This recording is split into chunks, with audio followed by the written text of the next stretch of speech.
and founder of New Life Ministries, Stephen Arterburn. New Life Live is dedicated to transforming lives one at a time, thanks to the giving hearts of you, our listeners. Our goal is to provide you with wisdom from God's Word to give you hope and help in life's hardest places.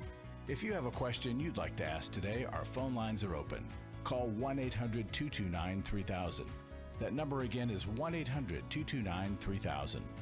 Now here's Steve. Hi, everybody. Welcome to New Life Live. Really glad you're here with us. And when I say us, it's not Alice in Wonderland. It's Alice, Dr. Alice Benton in reality, and Milan Yerkovich. M&M and Steve Arterburn right here with you. How you guys doing today? Well, my reality is I made a major flop of a meal last night for our family dinner. I'm always trying some new healthy something or other. What'd you try? It really goes over well. It was barbecue chicken, so it should have been great, but it wasn't. But we had so much fun at dinner. We were playing Guess That Movie as we were playing out lines from movies. And we had a delightful time. And I was just reading recently how important family meals are and how preventative they are from a lot of different problematic behavior for children and for adolescents.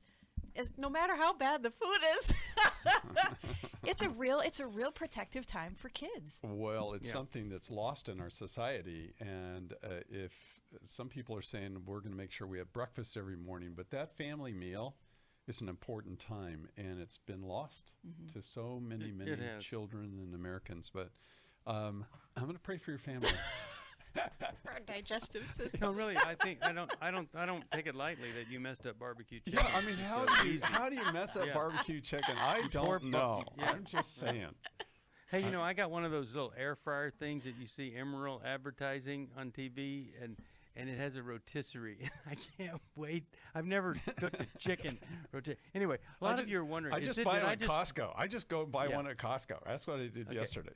Foolproof. All right. You did not turn into the food channel. We want to feed your spirit, and we'll try to do that for the rest of this program. But we're really glad that you've joined us. And why don't we I'll make up for it. I'll go right to the phones right now. Make me hungry, Alice. And let's go to, how about Stephanie? Nashville, Tennessee, Sirius XM Satellite Radio, Channel 131 at 12 noon Central.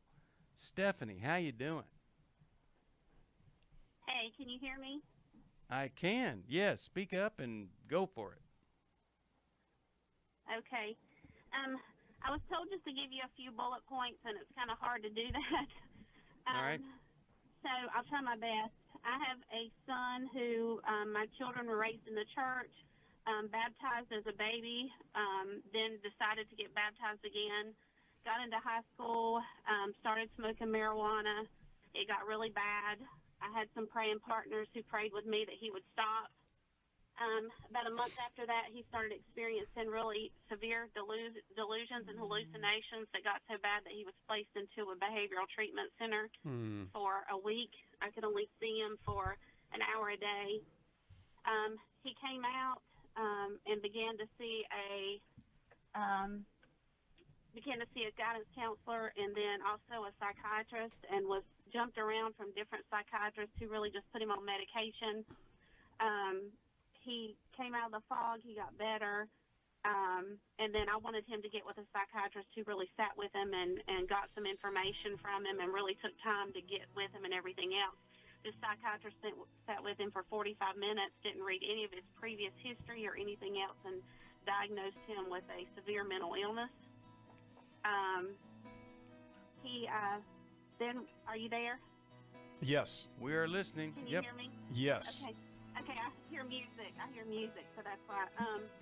So he went off to college, was robbed at gunpoint the first night he was there.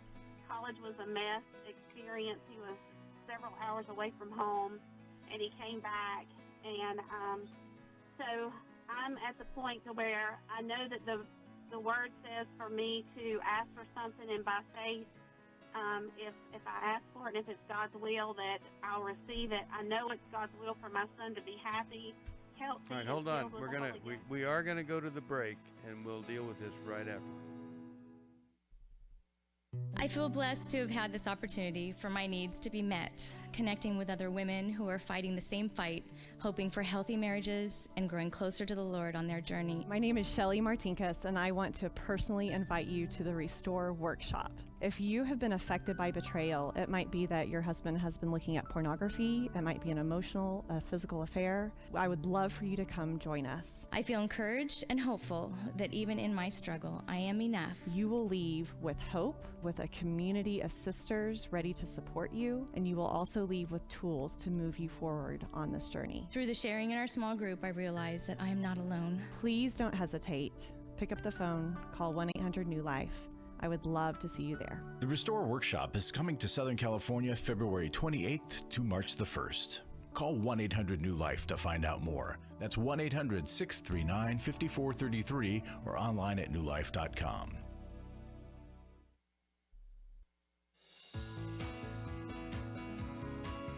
To find out more information about New Life or to order any of the resources mentioned on today's program, call 1-800-NEW-LIFE. Now back to New Life Live.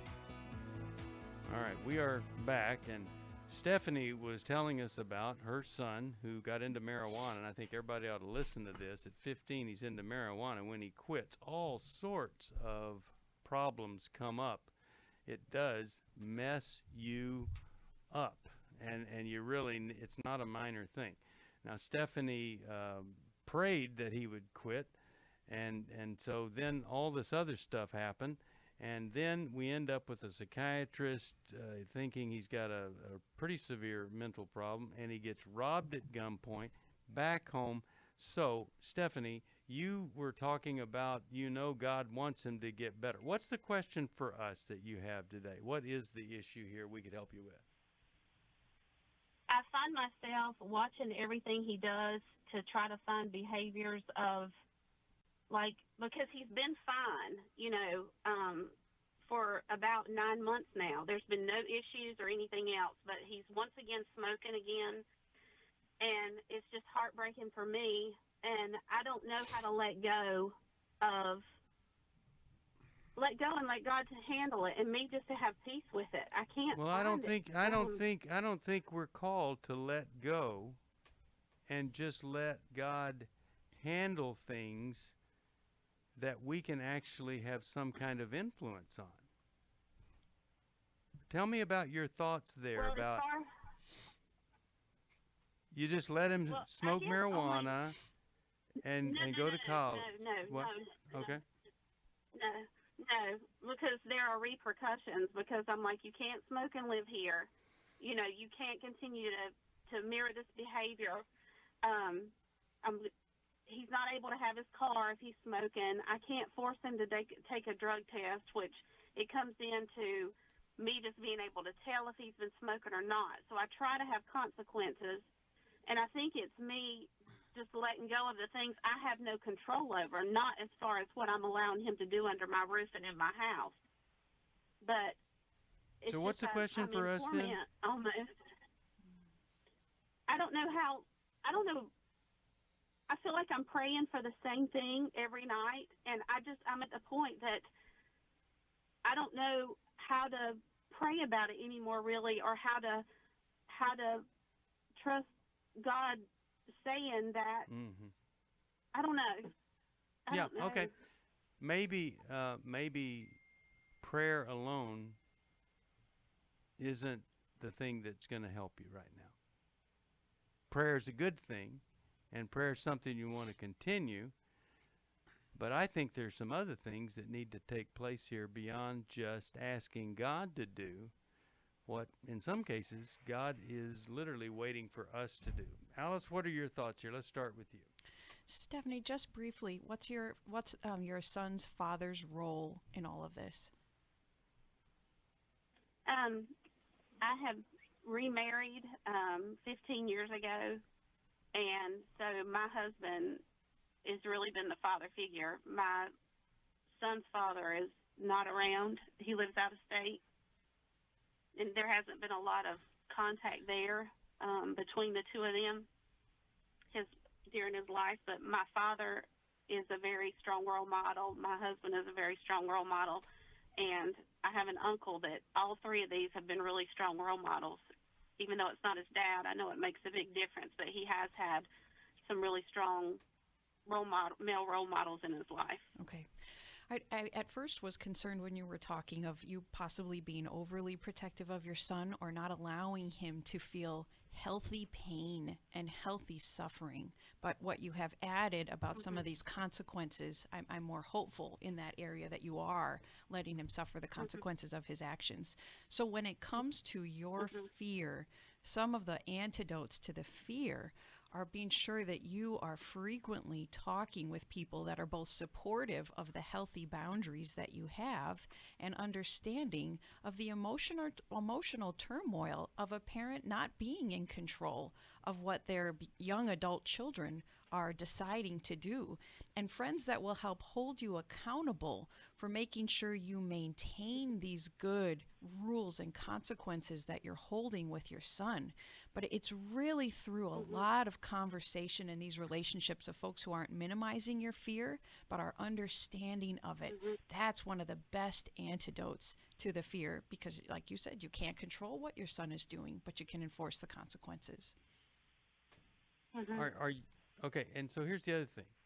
So who are you talking to that do you have other parents are you going to any kind of group for parents that have kids with either emotional problems or drug, alcohol problems? No, I went and I've talked to a counselor before. I've talked to my pastor about it. You need to go. His best friend. You need to go to Al-Anon at least a couple times a week. Be around other people who have folks with a problem and they don't know what to do with it. These are the people that are in your situation, and some of them did what you need to do. They did it 20 years ago, and they'll encourage you, and they'll be there for you. And also, there are open meetings for people that struggle with drug and alcohol problems. And I'd be taking my son to one of those meetings every week and saying, hey, let's go see what other people are doing and thinking about their problem. A person, and I have to, it's just, I think the being robbed at gunpoint is horrific for anyone, and you can see that him and what he's been involved with makes it something that everything shuts down, and now you don't know what to do. And for him to be back on the chemical is a horrific choice to be making when he needs to be seeking out healthy choices and influences. Stephanie, I'm really curious that you started with the counselor and the pastor, and then it sounds like you stopped. And I wonder if, this might sound odd, but if too much of your focus is on your son and you're not putting enough focus on yourself and getting the care and the nurturing that you need to stay strong as a mother for him.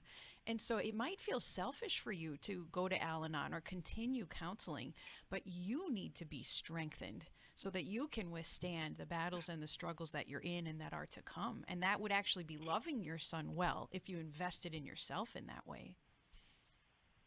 Yeah. Okay. So It's here's hard. the thing.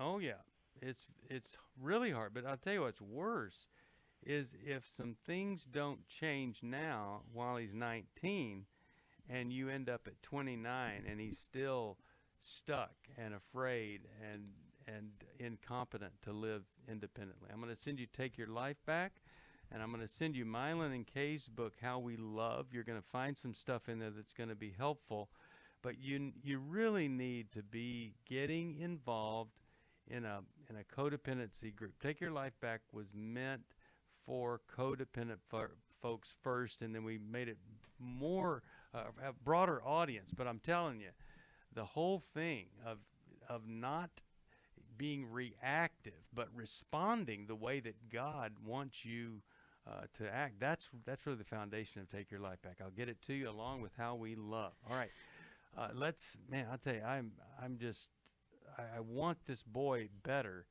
but I don't want anyone thinking that I don't think prayer is powerful, but I got to tell you, we've got to pray, and we've got to do other things besides just pray. You know, as We well, literally. Steve. Yeah, you're right. It's prayer plus, as we say here. You know, you have to pray, but then you also have to do something. And boundaries, speaking the truth in love, all these kinds of things. Finding the right people to influence. This may be a great time to contact the boy's father and make sure that this father could re-engage to say, you know, your son's in trouble, and that's right. he might be able to come along. But I want to make a statement again for everybody to listen to. The marijuana of today is different than the marijuana that people used in the 60s. It's multi-times more powerful, and we're seeing a higher degree of paranoid delusional behavior Yes, we as a are. result of people using pot, and the detoxification from the current types of marijuana that are available. This is not a neutral substance. This is not a neutral benign substance. This is a dangerous substance. And the paranoia and the delusion, she said he had hallucinations and all those kinds of things. But now he's smoking again. I mean, that is the crazy part, that she's allowing him to re-enter back into the habitual pattern. It's very dangerous. He needs to be off that. Yep. All right. I'm really glad that she called. Let's go to Todd, Washington, D.C. WAVA is the station. Todd, how you doing? What's going on? I wish I were better. Hopefully, now that I've been able to get through to this call, that I can get some guidance. Well, tell us what's happening. Well, this is how I'm summing it up. I just seem to be stuck in what appears to be a cycle of failure that causes anxiety and depression. My question is, how do I get out of it and get on the path to what I'm supposed to do? Okay. So Are you that's able my to hold down a question, job what with this? Are you able to hold down a job in the midst of this? Yes, I do currently have a job, and that's part of my difficulty now. I actually have a doctorate. I'm a school psychologist. I struggle with writing with timelines, particularly when it comes to writing my reports. So I'm frequently behind, and that is a major source of anxiety, and it's increasingly now becoming a source of depression. Each time I think that I'm on the path to get caught up and, get this taken care of, I just don't get there. I struggle to maintain the motivation and the energy. The energy becomes before the motivation, but it's exhausting. I struggle to maintain the energy to do all of the job. The volume of the job is just too much to manage. So you know what, Todd? Todd, you know what? What's that? I've talked to people over the years, and they say, well, somebody procrastinates, therefore they're lazy, or because they procrastinate, they just don't have a determined work ethic and things like that. But many, many, many people who procrastinate are anxious.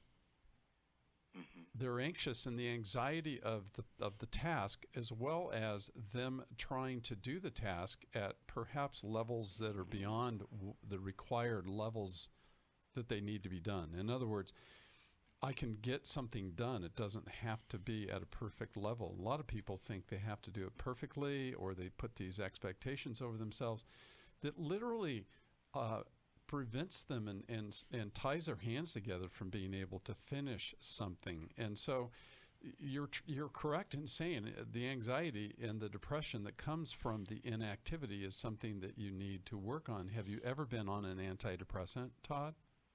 I have. I have, I took, as in past tense? Yes. Oh, okay.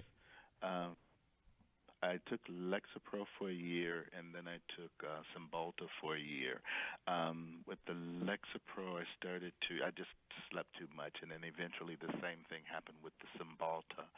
I've been diagnosed with ADHD, and so I took Vyvanse for a few months as well. Are you still under the care of a psychiatrist, Todd? No. Okay. No, I actually visited the Amen Clinic in August, but I couldn't afford the scans and the package that comes with the Okay, scans. so Todd, here's what you need. You need to do some research. You're obviously a guy that knows how to do research, and you're a smart guy. And find a psychiatrist that you trust and say, here's where I'm at, and here's what has happened to me in the past with respect to various medications. But your anxiety can be treated, and when it does, you'll be more productive and you'll be less depressed. Alice, what do you think? Can you help me with that, with finding someone? We can. I do want Sure. to hear what Alex Sure, thinks, sure. but I need help. Well, Todd, I also think there's a spiritual battle here, both in the present and probably some historical voices of criticism and perfectionism. And then you may be dealing with some pride issues too, although you're breaking through that as you humbly confess here to us. So we'll say more about that on the other side. Okay, I'm going to talk about distorted thinking right after this. For most of my life, I've been dealing with an opiate addiction. Why is opioid addiction quickly becoming one of our nation's biggest killers? Maybe it's because it isn't only those who are addicted who are in denial. We did what I see so many parents do, is it can't be an addiction. There's something medically wrong. It's impossible to solve a problem when you don't know what you're up against, and families will try to find any explanation except the one that will put them on the right path. Alcoholism and drug addiction is a family disease. It doesn't affect just the individual. If someone you love is abusing painkillers, know what you're up against. It's time to admit it's addiction and seek treatment. Call us today at 1-800-NEW-LIFE. We have Christ-centered partner treatment centers around the country. Call 1-800-639-5433 or visit us online at newlife.com. We just made a decision. We will do whatever it takes. 1-800-NEW-LIFE. Hi, this is Steve Arterburn, and for 30 years, New Life has been the most trusted name in Christian counseling. Your ministry has saved my life. If you struggle with emotional hurt, family or marriage problems, the pit of depression, or the pain of addictions, we can help. I'm down 100 pounds now from what I was. You guys are awesome. You're a blessing to America. Our treatment programs provide clinically appropriate solutions from licensed professionals, all in a biblical framework. I have had problems with alcohol. I think God has ordained this place to be His. You don't have to be a prisoner of your pain. Help is available at 1-800-NEW-LIFE. She tells me that I'm a new man, and I feel like a new man. It worked for me, and it can work for them too. This time it is different. If you're ready to take the first step toward genuine spiritual and emotional healing, please call us today at 1-800-NEW-LIFE. God can open the door to a better tomorrow right now. Call 1-800-NEW-LIFE. That's 1-800-639-5433.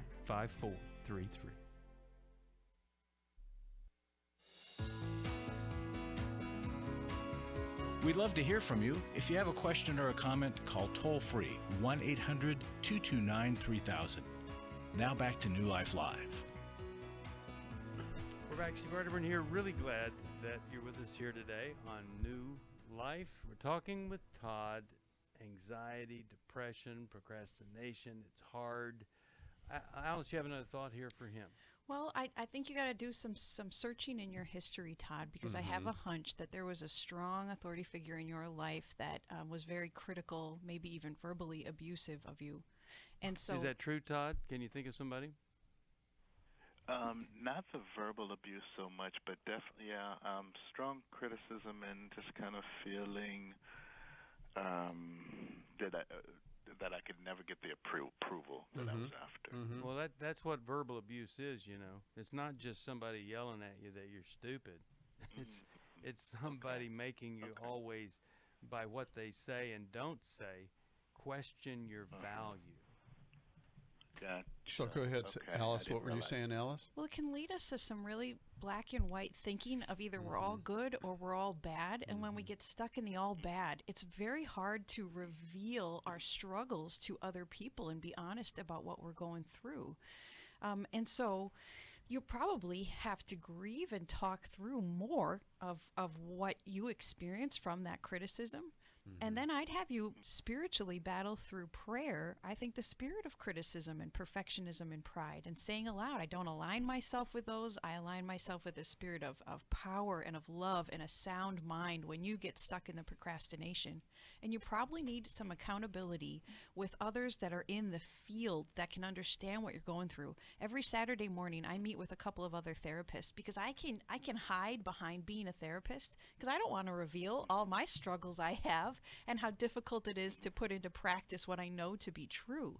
So we need our peers to be with us in the trenches so that we can reveal this and be loved through it. So, Todd, are you exercising every day? You know what? When I exercise, I don't sleep, and I know it's supposed to be the opposite, but that doesn't work for me to help. Well, you have to get up early enough. You have to get up. You have to get up early enough to do it, so you're not doing it before you go to bed. What I used to do was get up. I used to get up at 4:30, 5 o'clock in the morning, and go to the gym before work. But I really would extreme, just be Todd. exhausted. Todd. 10 minutes. I have a 2-hour commute. Todd, 10 minutes a day. I'm sorry, go ahead. 10 minutes. 10 minutes a day. Don't get up at 4:30. Start exercising 10 minutes a day. That's it. Whether that's jog in place, push-ups, sit-ups, do something when you get up for 10 minutes. That will get your heart beating. It will do amazing things. Second thing, you got to find some men that you can open up to and be honest with, a support group of men or a Bible study where you actually open up and talk to each other, where you're not just listening to a guy teach. You need men in your life. Are you involved in your church in anything? Yes, I've been struggling, though, to find a group where I can have this open communication and conversation, though, and talk about in the process the stuff I need to get work in a on. group. When you're in the situation you're in, you have reason, or you'll find a reason to reject so many of the groups. Sometimes we need to be the one that starts the group being open and honest by us being open and honest. So I'd really encourage you, get into a group, exercise, start exercise 10 minutes a day, and get the psychiatric help that you need that can, if there's something chemical here, that can change. And I got to tell you, you start doing these kind of things, you'll turn your life around. Connection, getting the right kind of chemistry in the brain, looking at things differently. But here's the thing, you got to go back to what Alice is talking about. Absolutely. You've had an influence in your past, and it's distorted your thinking in the present. You're a bright guy, you're competent and capable, but somebody has literally eaten away at that by what they did or didn't say, and that's abusive. You need to get some help for that. You need to get some counseling for that, and it'll change everything. And you know what, Steve? Yep, go ahead. That person could potentially not even be alive today. That's right. But we pay attention to that voice because it's programmed in there very heavily. So how do we reprogram? We have to reprogram by first, like Alice was saying, grieving and getting angry at and getting rid of that horrible message that was put inside me. And then putting in a new message, like you were saying, Alice and Steve. What's the new message I'm going to put in there? But to stop and ask, how much power am I going to give that old voice? It's huge. It's huge. Well, to your point about grief, I'll send him the grief workbook for the Life Recovery Bible. It's a good brand idea. New. And it's going to help you go through that grieving process. But if you can find another guy or two to go through that with you, that would be very, very powerful. Let's go to Nicole, Dallas, Texas, KWRD. Hello, Nicole. How are you today? Hi, I'm good. How are you? Excellent. What's going on? Thank you for taking my call. Yes, yeah, so sure. I have a question around boundaries.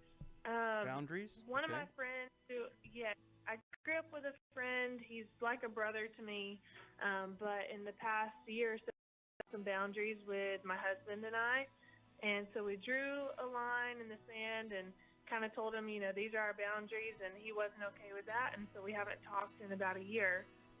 Dad just passed away yesterday, and I know he's been struggling with a lot of issues with wanting to commit suicide and just some really sad stuff, and so my question for you guys is, should I go to the funeral?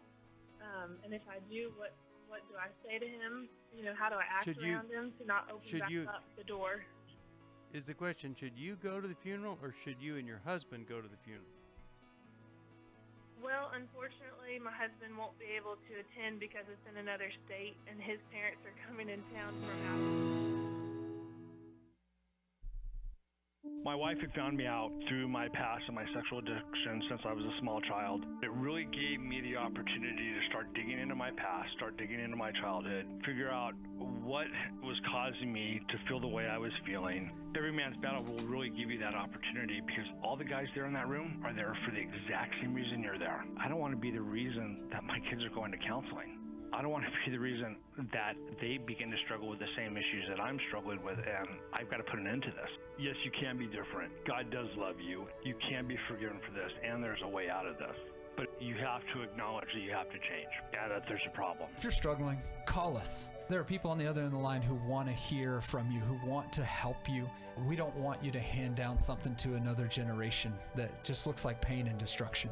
You can hand down redemption, but you got to take that first step.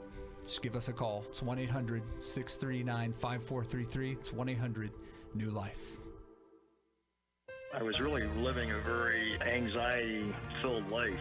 I turned on New Life, and the topic that day was about anxiety. And just by listening, I got relief. You can help New Life Live stay in the air by joining Club New Life today. When you sign up to support us monthly through Club New Life, we'll send you a set of 4 devotionals, 100 Days of Character, Peace, Prayer, and the newly released 100 Days of Healing. Plus, there are ongoing benefits like access to the Club New Life video library, the monthly Club New Life CD or download, quarterly resources, free shipping on purchased resources, and discounts on workshops. I did go to Take Your Life Back. That's been immensely helpful to me. That's why I continue to support the ministry with the hope that not only am I helping my own situation, that I'm helping others as well. Support Club New Life, and together we can help hurting people find help and hope in life's hardest places.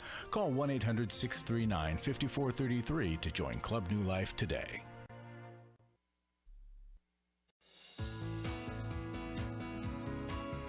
We're glad you joined us for New Life Live. To be a part of the program, call 1-800-229-3000. Now back to New Life Live. We're back talking to Nicole, and got a friend. He's crossed some boundaries here, and Dad died. He's suicidal. Should she go to the funeral without her husband? Alice, let's start with you. See what your perspective is on this. Nicole, I'm curious what your husband wants you to do here. Yeah, that's a great question. So, I want to be as respectful to him as absolutely possible because he's my number one priority. But he told me originally, he didn't want me to be around this guy at all. And now that this all has unfolded, we talked again about it, and he was saying, I'm okay if you feel like you need to go to the funeral, but if you go, I want you to be with your dad, the whole time. And because he's still really close with my family, and I grew up around his whole family and his dad and mom and everyone, so he's okay with it, but he's also like, if you really feel like you have to go, then go, But he would prefer you not to, Nicole, he would prefer you not to go. Is that correct? Probably. Yes. Okay. I think in your concern for this friend, I think you and the friend will be even more vulnerable to the temptation for some level of emotional connection. Just, of course, you're concerned about suicidal thoughts that he's having, and you're worried about the grief that he's experiencing. But I think that puts you at even more risk of reconnecting with him in a way that will be dangerous for your marriage at some point. And even if you stayed with your father the whole time, I think just choosing to go is not choosing your husband as the priority when you know his preference and safeguarding your marriage are likely more important than you being the support for this man. You're not the one to support this man at this time in his life. Now, perhaps your husband writes a very encouraging note that you both sign, but I don't think you should go beyond that for the safety of your marriage. Mm-hmm. And I hope you could just, Nicole, say to your husband, it's very sad that he forfeited the right for me to go when he didn't respond to our discussion about the boundaries. And he wasn't remorseful, repentant, things like that. And so you write him a nice letter and say, I'm not going to be able to come, and that's it. That's what I would say. I wouldn't go at all. And I would make my husband my priority, not my old friend whose family I grew up with, who crossed a boundary and challenged my. What if it had been a weak moment for you, and you had acted on that? Oh my goodness. Yeah, I would say, Nicole, let me reframe something here. This man, this individual, he's not a friend. You call him a friend, he's a friend. He's not a friend, he's a longtime acquaintance. See, I differentiate between acquaintances and friends, and an acquaintance is somebody that is not in my friend group, but I could be somebody I've known for a long time, including family members. I have many family members that are just acquaintances, long-time acquaintances. And what we know about this long-time acquaintance of yours is he's not stable and he's not safe. And those are precisely the types of people you want to stay away from. They're not safe, and you have no idea what he might do. I think what you said, Alice, what happens if I get back into his physical proximity again? What might that do to him? And I wouldn't go without my husband. And so I would just write a note, I'm so sorry about the loss of your father. And I'd leave it there. And a final note. A man who has said, I don't care that you're married, I love you, and not responded to you saying, hey, that's not right. And then you hear this man is suicidal. Mm-hmm. The last place I would ever be is around that person. Mm-hmm. How do you know it's not going to be a murder-suicide? If I can't have her, no one will. And how many people are sitting around grieving because they didn't think that piece through? Mm-hmm. I'm glad you called us and let us think it through. And so, Nicole, let me send you a copy of this workbook, this grieving workbook, and I'm going to send you something that'll put you and your husband even in a better place together, and that's How We Love. It's a great healing, bonding, connecting book by Milan and Kay, and I'll send both of those to you. 1-800-NEW-LIFE. If you are interested, a gift of any amount, I will send you a copy of this brand new workbook. It's the grief workbook. What a great resource. There just aren't enough resources. This is a powerful one, and it helps you work through your grieving process with the Life Recovery Bible and the 12 steps. And you can call us. A lot of people have been calling. I think we had to reorder them. So many people have called. 1-800-NEW-LIFE. It's also the place you could sign up for Club New Life. It's $30 a month, and I'll send you 4 100-day devotionals that'll get you through this year and some. And they are powerful devotionals, and it's 100 days of healing. Just some great stuff there. So call us, and we'll tell you all about that. Now, I want to go back to the phones. We've got so many people on the line here. Let's go to, how about we talk with Cindy from Orange, California, KKLA. Hi, Cindy. How are you? Hi. Thank you so much for taking my call. Sure. I just would like to know, what would I do as a mother that not would seek for help for my son, 14 years old, and not damage the relationship between me and him, because deep down in heart, I know that he loved me a lot. He just about 6 months ago, he just suddenly say he doesn't want to go to church anymore, and he doesn't believe there's a God anymore, and he want me to give him time for his game and technology. And since then, his personality just totally different. He's enraged, he's angry, especially if I would come and touch him just his computer or tell him to get out the computer. And I set out rules and boundaries in the house. Okay, Cindy. Cindy. Yes. So you have a 14-year-old. You don't want to hurt your relationship with him, but he's at 14, he's angry and threatening you and telling you not to touch his stuff and things like that? Yeah, he outbursts, but when he calmed down, then he still communicate with me. But one thing is, I know because he, I want to seek help for him, but he doesn't want to go to counselor anymore. I used to take him to go to see a counselor, and he refused to go. And he told me that I'm such a bad mom that I always,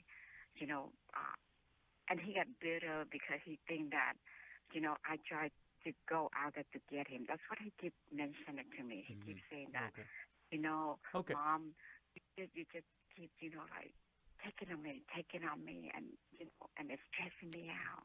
He thinks you're just picking on him, and so he's lashing out at you, and he's 14 years old. Are you married? Is your husband, is his father in the home?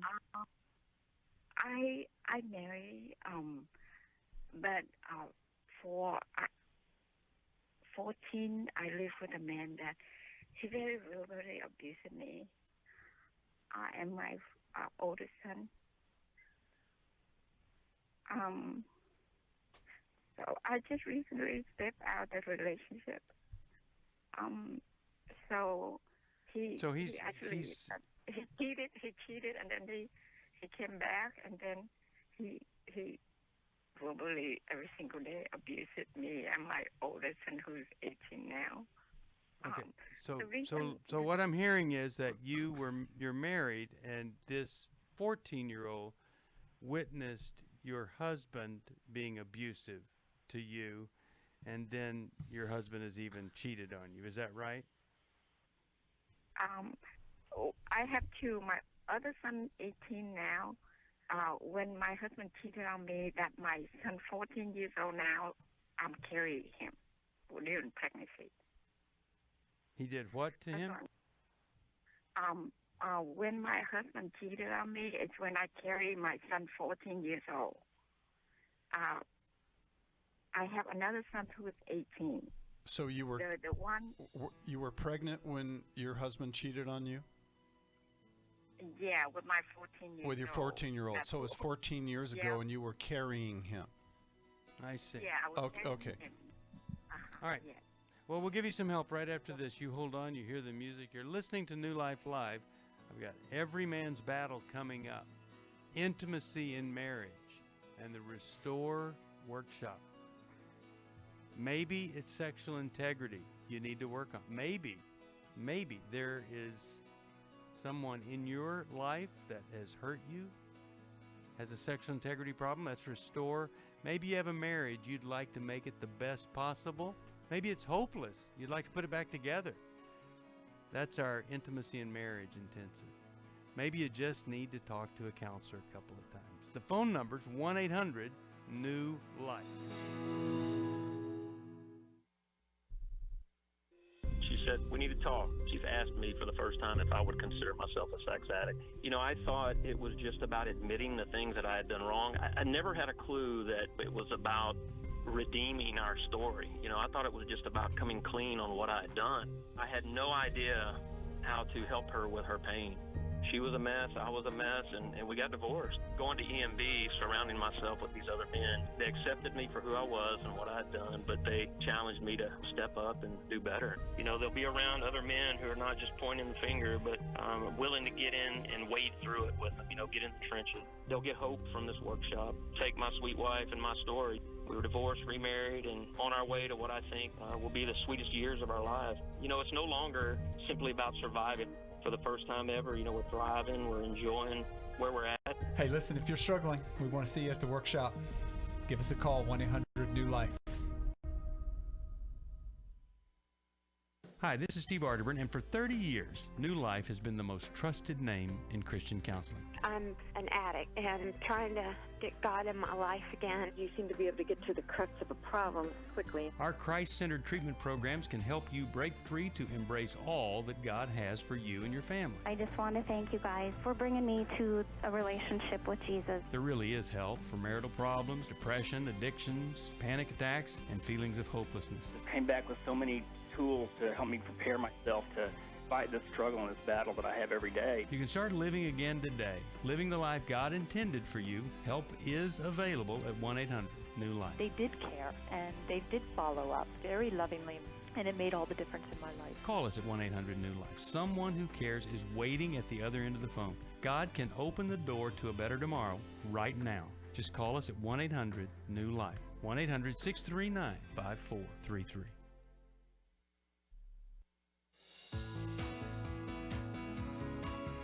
To find out more information about New Life or to order any of the resources mentioned on today's program, call 1-800-NEW-LIFE. Now back to New Life Live.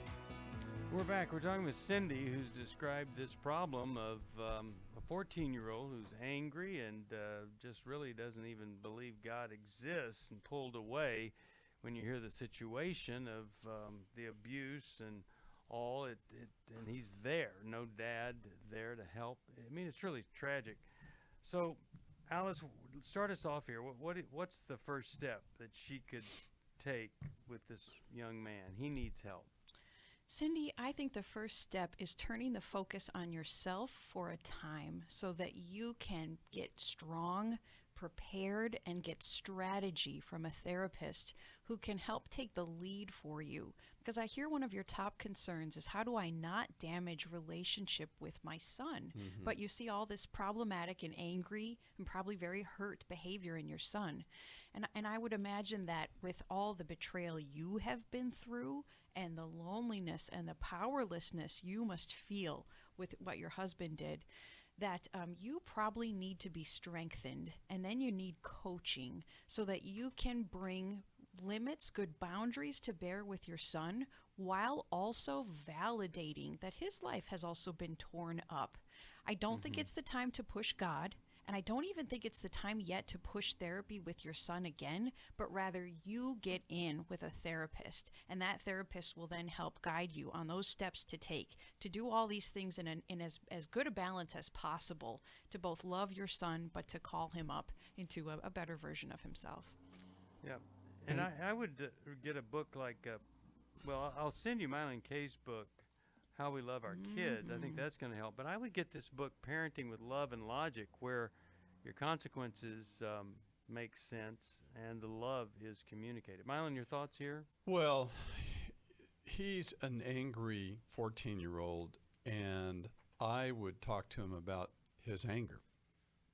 Every day I would say, give me one feeling on the inside, and I want to know what's going on in there. Give me a feeling today. Before it becomes rage. Well, Be just great to talk even about. when he's enraged. Okay, you're angry. Please tell me 3 things you're angry at, and the things that are really bothering you. And I would want to draw. That's what I do everywhere I go. I just draw people out, and by the way, I do it to myself. What am I irritated at? What am I feeling right now? And to help increase his awareness and hers. As a part of that, instead of trying to control anger, I invite it out. Yeah. Okay, I hope that's helpful. You're really, you taking care of you and getting strong and confident, I think that really is the first step. We'll try to help you find a counselor. I'm going to send you the Emotional Freedom Workbook also. I think that will be a big help, too. That's a great idea, Steve. All right, let's go to Ruth. I'm sorry. Wait, got the wrong. Where's Ruth here? Ruth. Oh, hold on. Here comes Ruth. Washington, D.C., WAVA. Ruth, I don't have a lot of time, but I did want to get to your call. How could we help today? Oh, thank you. Sure. Yes, I am calling because I'm in a very difficult situation where my spouse has to be on prescription drugs for pain, severe chronic pain for years.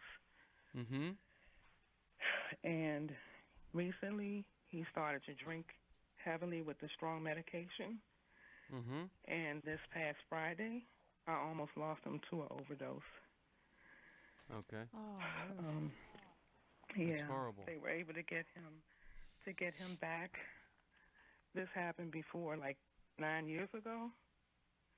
So this is the second episode. He got discharged on Sunday. He came home, and he acts like nothing happened. Okay. What's the question for us? I just want to know, what do I do at this point? Where do I go from here to help someone who has to be on pain medication for chronic pain, but yet they're abusing it? so they can't be completely off of it. And now they're using alcohol in addition to it, which is very, can cause death. It's very scary. Well, sure, yeah. And, you know, there's been so much about opioids not being effective for long-term chronic pain that all of the other options need to be considered, and one of the other options is not alcohol. So I think that you going to a codependency group and him starting to go to an alcohol and drug recovery group, whether he's on chronic pain medication or not, would be helpful. He needs to learn to get off of alcohol, and I wonder if he started that recovery process, if he learned some things, and then he wouldn't feel the need to be on the pain medication, which doesn't really ever help. It just makes it worse in so many cases, and sometimes it's all there is, but I don't know. I mean, I'd be considering every other option. Milan, you have a thought here about what she could do? I hate these situations like this. Well, this is long. This has been going on for 30 years with the pain medication for chronic pain, and he's had accidents in between then, so he's. Well, first of all, anybody who has chronic pain needs to be with a pain management specialist. There are people who are pain management specialists. And then you have to deal with the addictions that come along with that. And then, of course, he needs to be put on notice, Ruth, that this behavior is unacceptable. He needs to know that this isn't just something that is okay and he can come back and like nothing happened. How much or how long is Ruth going to put up with this behavior, you see? When does Ruth say, no, I'm done, I'm sorry, go find another person to care for you? In other words, he really needs to feel the pressure from you that this is unacceptable. Even if he never changes, he needs to feel that this is unacceptable. Somehow, some way, it's continuing on in your presence. And I don't know how and why that's happening, but you need to make a move so he knows if this happens again or if he doesn't get into treatment, you're out somehow, some way. When is the last time that you? Ruth? When's the last time you talked with the physician? When's the last time you talked with the physician who is prescribing the pain medication? Great question. It's been a couple of weeks. I went into the appointment with him. We had a physical, and she's trying to wean him off of it. She's cut back, and I think that's why he's increasing the alcohol. Well, see, so there's your evidence that maybe, maybe this isn't chronic pain. This is chronic addiction. Is what we have here. See. So well, Ruth, it's definitely pain. I mean, he's even had he had 3 surgeries on his knee a year ago. So he's still healing from that. So he's definitely there's no question about his pain. Ruth, I want you to try to acknowledge his pain to him again. Acknowledging that he probably feels worthless and totally hopeless about his future, and that maybe he offers no value to his family because of all that he's been through. And he certainly has made bad choices along the way as well.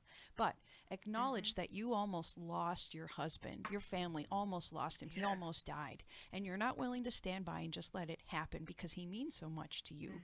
So you invite him to couples therapy with you. Insist that he go. I don't know if he will or not, but whether or not he goes, you let him know. I'm going to go because I got to figure out how to deal with this differently because I don't want to go through this again. I don't want to lose you like this. I'm going to stand up and fight for this and fight for our marriage. Please come with me.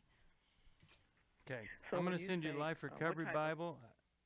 What's that? What's the question there? You talk. Okay, should we go to Al-Anon, and is that something that we would go to together, or is that just for me? Need to go. You need to go to Al-Anon. He needs to be in an addiction program like AA or NA, something like that. I'll send you a Life Recovery Bible. I'll send you 2 of them. Hope that'll be helpful. I'll send you Take Your Life Back also. 1-800-NEW-LIFE. If you need some help, we've got people that can help you off the air. 1-800-NEW-LIFE. If you can help us, 1-800-NEW-LIFE. Thanks for See you tomorrow. We hope this program has helped you by giving you insights for handling the challenges you face in your life. We want you to know that we're here for you, but you also need to know that New Life Live is a listener-supported ministry. To make your donation or to get any of the resources mentioned on today's program, call 1-800-NEW-LIFE.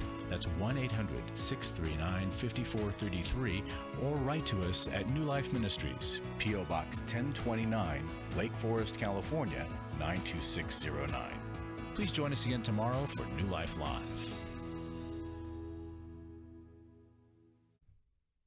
Hi, Steve Arterburn here. Thanks for watching New Life Live on our New Life YouTube channel. You know, you can see it anytime. Hope you'll subscribe, and when you do, hope you'll turn that little button thing on, the bell, so that whenever we post a new video, it'll ring right through. Now, if you go to newlife.com, you'll see the schedule of when we're in the studio, which is helpful to know if you have a question for the program, or you could go to newlife.com or call us at 1-800-NEW-LIFE. You could do this on the app. I mean, there's so many ways that you can stay in touch with us and know when we're there, because we want to answer your questions. So thanks for watching right here on the New Life YouTube channel, and we'll see you next time. Click here to subscribe.